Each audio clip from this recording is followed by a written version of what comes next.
আবু বকর সিদ্দিক ইসলাম কবুল করার পরে ইসলামের জন্য কেমন ত্যাগ করেছেন, নবীজির মহব্বতে কেমন ভাবে প্রাণ উৎসর্গ করেছেন।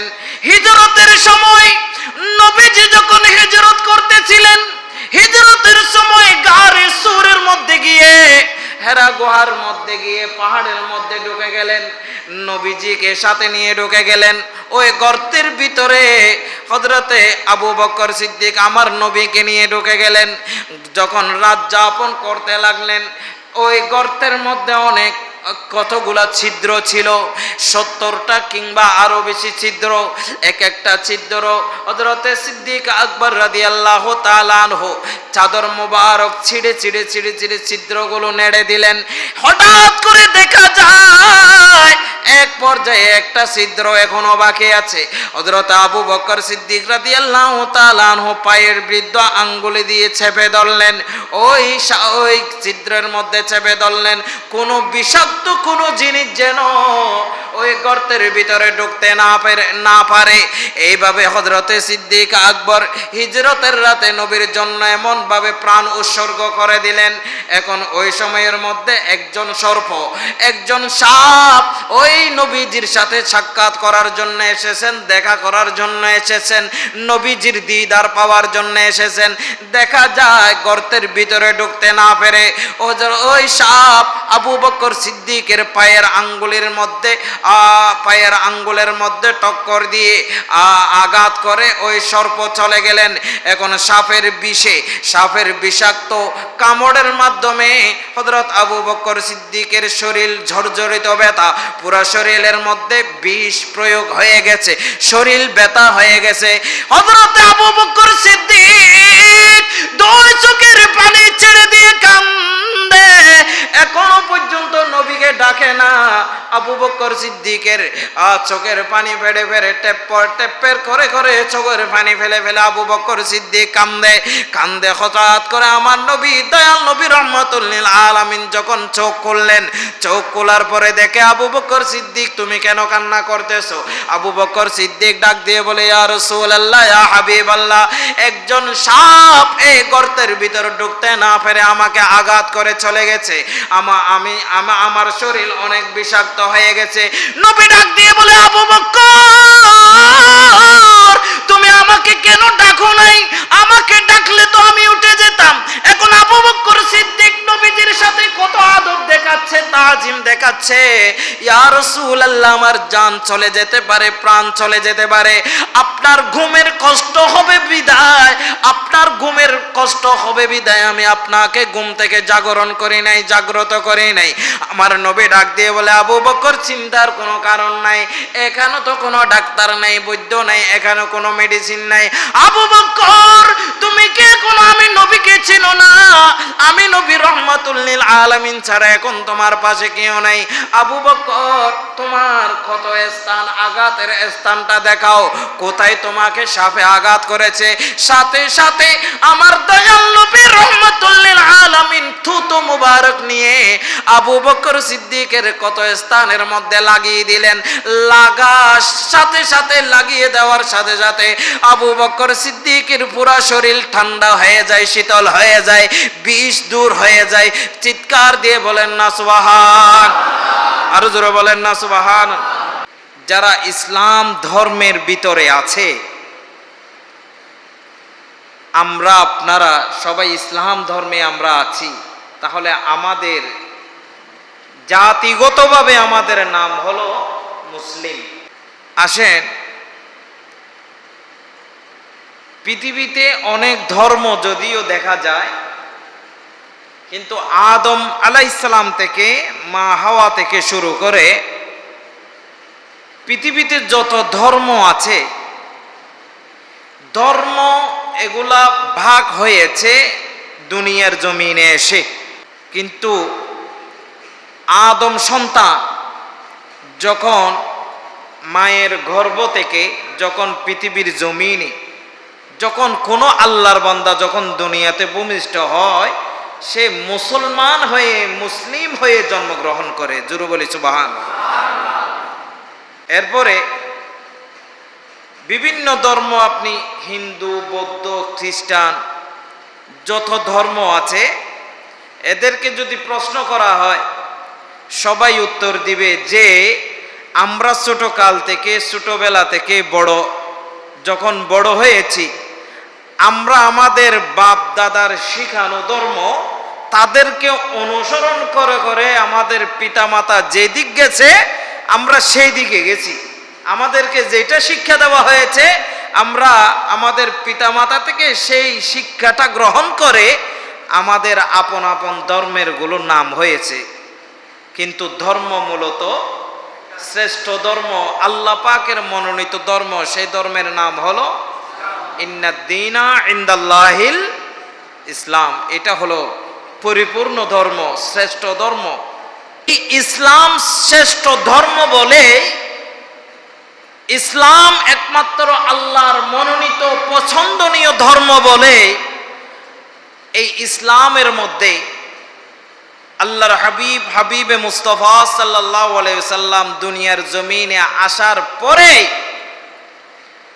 হযরতে সিদ্দিক আকবর, ফারুক আজম, হযরত উসমান জিন নূরাইন, হযরতে মৌলা আলী শের খুদা থেকে শুরু করে লক্ষ লক্ষ হাজার হাজার সাহাবায়ে কেরাম তাদের বাপ দাদার শিখানো ধর্মগুলো ছেড়ে ছেড়ে নবী মুস্তাফা রহমাতুল্লিল আলামিনের ধর্মের ভিতরে এসে সবাই নবীজির হাতে হাত রেখে ইসলাম ধর্মকে কবুল করেছেন। ইসলামের ভিতরে সাহাবায়ে কেরামের ভিতরে আমরা সবাই বলি আমার নবী দুনিয়ার জমিনে আসার পরে সর্বপ্রথম পুরুষের মধ্যে যিনি রহমতুল্লিল আলামিনের মুহাম্মদের হাতে হাত রেখে যিনি সর্বপ্রথম কালেমা পড়েছেন, ঈমান এনেছেন, তিনি হলেন হযরতে আবু বকর সিদ্দিক।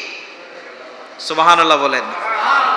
হযরত আবু বকর সিদ্দিক রাদিয়াল্লাহু তাআলা আনহুর কাছে যায়, ওনার জীবনীতে দেখা যায় ওনার বাবা আবু কুহাফা ছেলেকে নিয়ে গেলেন, হযরত আবু বকর সিদ্দিককে নিয়ে গেলেন, বাবা চলো আমরা একটু আমাদের মূর্তিগুলো একটু পূজা করতে যাই। বড় বড় মূর্তি বানিয়ে রাখলেন। হযরত আবু বকর সিদ্দিক রাদিয়াল্লাহু তাআলা আনহু তার বাবা তাকে মূর্তিখানায় নিয়ে গেলেন, ছেলেকে পরিচয় করে দিতে লাগলেন, বাবা এগুলা হচ্ছে আমাদের খোদা, এগুলো আমাদেরকে খাওয়ায়, আমাদেরকে পড়ায়, এগুলো আমাদের লালন পালন করে, সবগুলা মাটির মূর্তি। এখন ছোট্ট বাচ্চা আবু বকর সিদ্দিক রাদিয়াল্লাহু তাআলা চিন্তা করলেন এগুলা যদি খোদা হয় তাহলে আমি একটা পরীক্ষা করি, এরা কেমন খোদা একটু দেখি। বড় সড় একটা পাথর নিলেন, খোদাকে মারলেন। এক পাথর মারার সাথে সাথে সব খোদা, মাটির খোদা মাটিতে পড়ে ভেঙ্গে গেল, চুরমার হয়ে গেল। সুবহানাল্লাহ বলেন। এখন আবু কুহাফা রাগান্বিত হয়ে আবু বকর সিদ্দিককে অনেক মারধর করলেন। করার পরে আবু বকর সিদ্দিকের মাকে বলতে লাগলেন, তোমার ছেলে আজকে কি করেছে জানো? আমাদের খোদাগুলোকে পাথর মেরে সব খোদাকে ফেলে দিয়েছে, ভেঙ্গে দিয়েছে। জোরে বলেন না নাউজুবিল্লাহ। আবু বকর সিদ্দিকের আম্মা জান ডাক দিয়ে বলে, ও প্রাণের স্বামী আমার আবু বকর সিদ্দিক, আমার আবু বকর নিজের ইচ্ছায় মিথ্যা কোনো কিছু করে না, মিথ্যা কোনো কিছু রটায় না। আমি আমার ছেলের জন্মের সময় অনেক কিছু আমি উপলব্ধি করেছি, অনেক কিছু দেখেছি। এখন আবু বকর সিদ্দিক বলতে লাগলেন, এরা যদি খোদা হয় আমার পাথরের আঘাত থেকে এই খোদাগুলো বেঁচে যাবে। সুবহানাল্লাহ বলে। আর যদি সত্যিকার এরা যদি খোদা না হয়, আমাদের লালন পালন না করে, তাহলে আমি এদেরকে মানব না।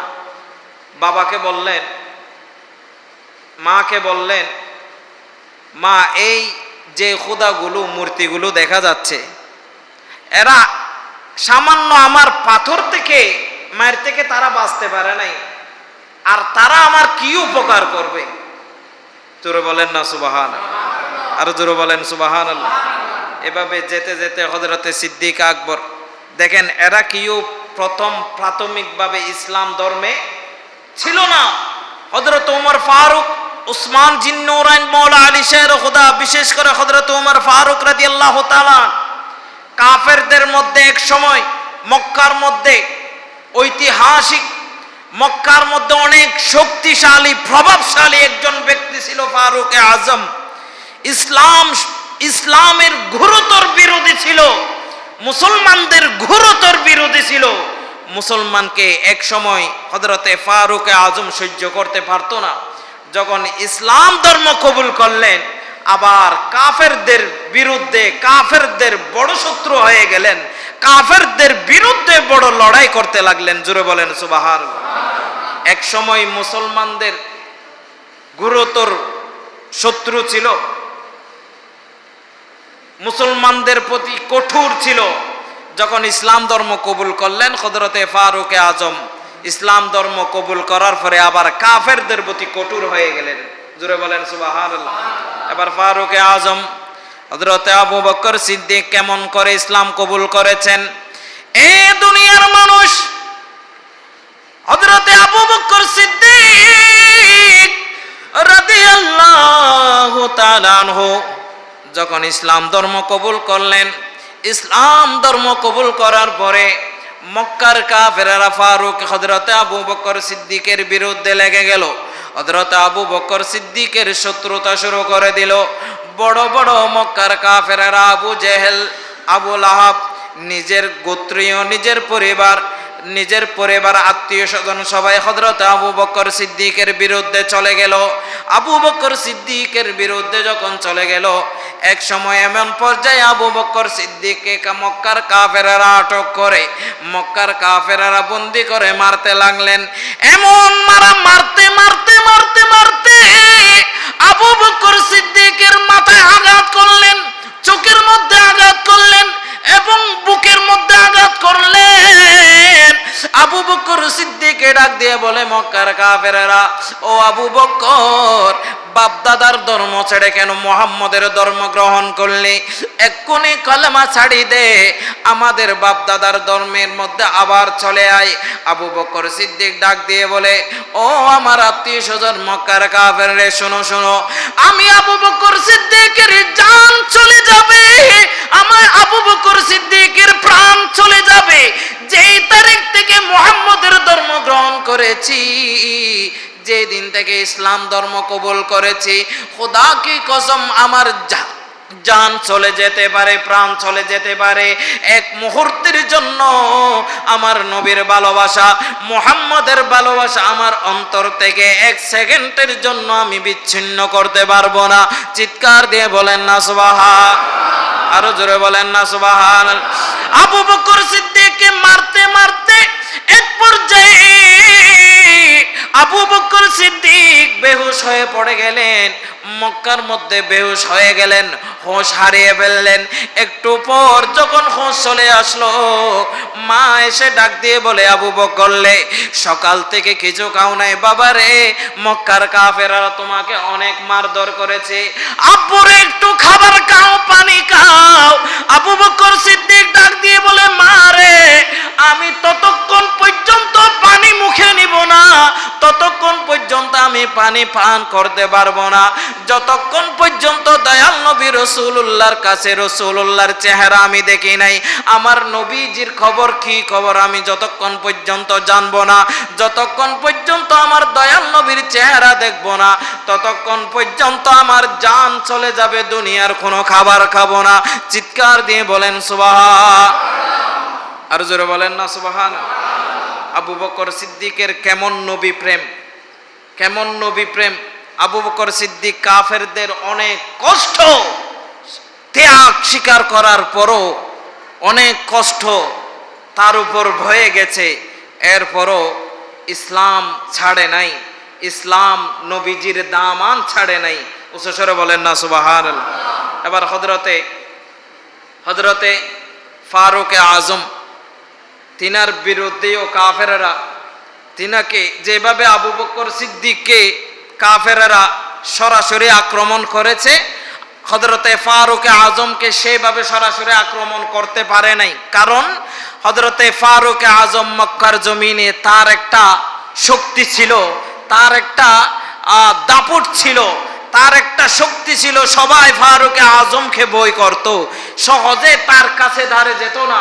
ফারুক আজম ইসলাম ধর্ম কবুল করার পরে তরবারি হাতে নিয়ে দৌড়ে চলে গেলেন আবু জেহেলের সামনে। হে আবু জাহেল, আমি উমর ফারুক, আমি উমর এসেছি। আজকের পর থেকে ইসলামের বিরুদ্ধে, নবী মুহাম্মদের বিরুদ্ধে যদি সরাসরি কোনো কাফের যদি আমার সামনে কথা বলে, তার গর্দান আমি তরবারি দিয়ে উড়িয়ে দিব। জোরে বলেন সুবহানাল্লাহ, আরো জোরে বলেন সুবহানাল্লাহ।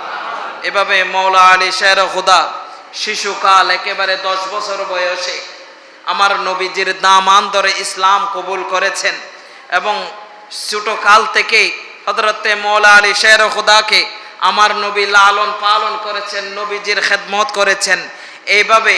এইভাবে এদেরকে এই 4 জন সাহাবায়ে কেরাম, এদেরকে খুলাফায়ে রাশিদিন বলা হয়। উচ্চস্বরে বলি সুবহানাল্লাহ। এদেরকে খুলাফায়ে রাশিদিন বলা হয়। আল্লাহ পাক ইসলামকে বুঝার, কবুল ইসলামকে মানার, ইসলামের আদর্শ মতো চলার আল্লাহ আমাদের তৌফিক দান করুক, আমিন বলেন। আরো জোরে বলেন আমিন। আবু বকর সিদ্দিক ইসলাম কবুল করার পরে ইসলামের জন্য কেমন ত্যাগ করেছেন, নবীজির মহব্বতে কেমন ভাবে প্রাণ উৎসর্গ করেছেন। হিজরতের সময় নবীজি যখন হিজরত করতেছিলেন, হিজরতের সময় গারে সুরের মধ্যে গিয়ে, হেরা গুহার মধ্যে গিয়ে, পাহাড়ের মধ্যে ঢুকে গেলেন, নবীজিকে সাথে নিয়ে ঢুকে গেলেন। ওই গর্তের ভিতরে হযরতে আবু বকর সিদ্দিক আমার নবীকে নিয়ে ঢুকে গেলেন।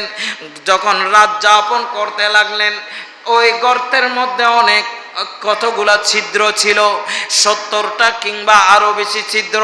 এক একটা ছিদ্র হযরতে সিদ্দিক আকবর রাদিয়াল্লাহু তাআলা আনহু চাদর মোবারক ছিঁড়ে ছিঁড়ে ছিঁড়ে ছিঁড়ে ছিদ্রগুলো নেড়ে দিলেন। হঠাৎ করে দেখা যায় এক পর্যায়ে একটা ছিদ্র এখনো বাকি আছে। হযরত আবু বকর সিদ্দিক রাদিয়াল্লাহু তাআলা আনহু পায়ের বৃদ্ধ আঙ্গুলে দিয়ে চেপে ধরলেন। ওই ছিদ্রের মধ্যে চেপে ধরলেন, কোনো বিষাক্ত কোনো জিনিস যেন ওই গর্তের ভিতরে ঢুকতে না পারে। এইভাবে হযরতে সিদ্দিক আকবর হিজরতের রাতে নবীর জন্য এমন ভাবে প্রাণ উৎসর্গ করে দিলেন। এখন ওই সময়ের মধ্যে একজন সর্প, একজন সাপ ওই নবীজির সাথে সাক্ষাৎ করার জন্য এসেছেন, দেখা করার জন্য এসেছেন, নবীজির দিদার পাওয়ার জন্য এসেছেন। দেখা যায় গর্তের ভিতরে ঢুকতে না পেরে ওই সাপ আবু বকর সিদ্দিকের পায়ের আঙ্গুলের মধ্যে টক্কর দিয়ে আঘাত করে ওই সর্প চলে গেলেন। এখন সাপের বিষাক্ত কামড়ের মাধ্যমে হযরত আবু বকর সিদ্দিকের শরীর ঝরঝরিত ব্যথা, পুরো শরীরের মধ্যে বিষ প্রয়োগ হয়ে গেছে, শরীর ব্যথা হয়ে গেছে। হযরত আবু বকর সিদ্দিক 2 চোখের পানি ছেড়ে দিয়ে কান্দে, এখনো পর্যন্ত নবীকে ডাকে না। আবু বকর সিদ্দিকের চোখের পানি ফেড়ে ফেড়ে টেপ্পের করে করে চোখের পানি ফেলে ফেলে আবু বকর সিদ্দিক কান্দে। হঠাৎ করে আমার নবী, দয়াল নবী রহমাতুল লিল আলামিন যখন চোখ খুললেন, চোখ খোলার পরে দেখে আবু বকর সিদ্দিক, তুমি কেন কান্না করতেছো? আবু বকর সিদ্দিক ডাক দিয়ে বলে, ইয়া রাসূলুল্লাহ, ইয়া হাবিবাল্লাহ, একজন সাপ এই গর্তের ভিতর ঢুকতে না পেরে আমাকে আঘাত করে চলে গেছে। আমার শরীর অনেক বিষাক্ত হয়ে গেছে। নবী ডাক দিয়ে বলে, আবু বকর, তুমি আমাকে কেন ডাকো নাই? আমাকে ডাকলে তো আমি উঠে যেতাম। এখন আবু বকর সিদ্দিক নবীজির সাথে কত আদব দেখাচ্ছে, তাজিম দেখাচ্ছে। ইয়া রাসূলুল্লাহ, আমার জান চলে যেতে পারে, প্রাণ চলে যেতে পারে, আপনার ঘুমের কষ্ট হবে বিদায়, আমি আপনাকে ঘুম থেকে জাগরণ করি নাই, জাগ্রত করি নাই। আমার নবী ডাক দিয়ে বলে, আবু বকর, চিন্তার কোনো কারণ নাই, এখানে তো কোনো ডাক্তার নাই, বৈদ্য নাই, এখানে কোনো মেডিসিন নাই। আবু বকর, তুমি কি এখনো আমি নবীকে চিনো না? আমি নবী রহমাতুল লিল আলামিন ছাড়া এখন তোমার পাশে কেউ নাই। আবু বকর, তোমার ক্ষত স্থান, আঘাতের স্থানটা দেখাও, কোথায় তোমাকে সাপে আঘাত করেছে। সাথে সাথে আমার দয়াল নবী রহমাতুল লিল আলামিন থুতু মুবারক নিয়ে আবু বকর সিদ্দিকের ক্ষত স্থানের মধ্যে লাগিয়ে দিলেন। সাথে সাথে লাগিয়ে দেওয়ার সাথে সাথে আবু বকর সিদ্দিকের পুরো শরীর ঠান্ডা হয়ে যায়, শীতল হয়ে যায়, বিষ দূর হয়ে যায়। চিৎকার দিয়ে বলেন না সুবহান, আরো জোরে বলেন না সুবহান।